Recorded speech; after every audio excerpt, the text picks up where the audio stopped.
Okay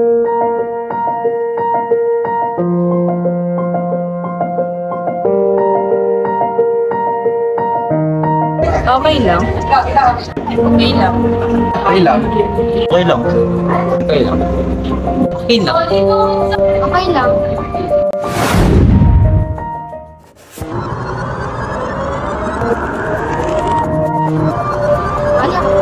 Anip.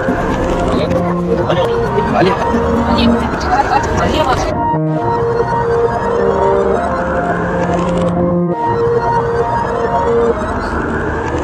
Okay lang. Actually, I'm not okay. Hindi ako okay sa lahat. Pagod na ako. Hindi na, pero kinakaya ko eh. Dami na kasing nangyayari sa mundo. Super toxic na sa totoo lang. Ang daming expectation, nakaka-pressure. Bilang estudyante, ang dami nilang ina-expect sa'yo. Ina-expect nilang matalino ka, matapang ka, mabait ka, at lalo ng disiplinado ka. Pero of course, nakakapagod din.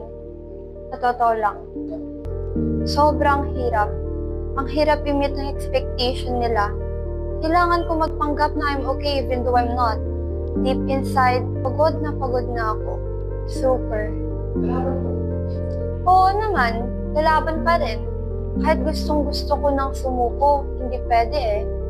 Hindi naman ito isang laro na kapag nagsawa ka na, i-delete mo.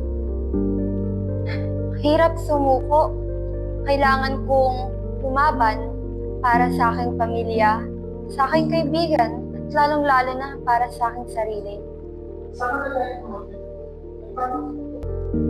Minsan oo, minsan hindi. Minsan hindi kasi ang dami kong responsibilidad. Kailangan kong magpanggap na I'm okay.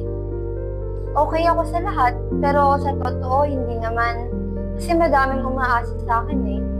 Minsan, oo, kasi kailangan ko ding ilabas yung nararamdaman ko. Para naman maging aware yung tao sa paligid ko.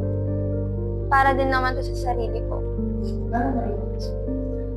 Na-realize ko na hindi natin kailangan magpanggap na tayo ay matapang, na okay lang tayo, na matatag tayo.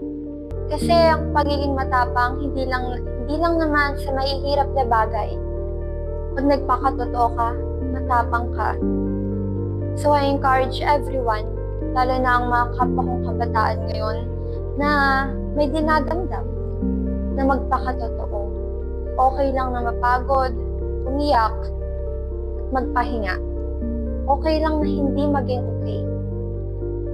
At everything. Sabi nga sa kanta ng Bini, buhay ay di karera. Pag pagod na, pahinga ka muna. Pero of course, lalaban ulit. I am Lara Denehines, senior high school student. Lalaban at babang.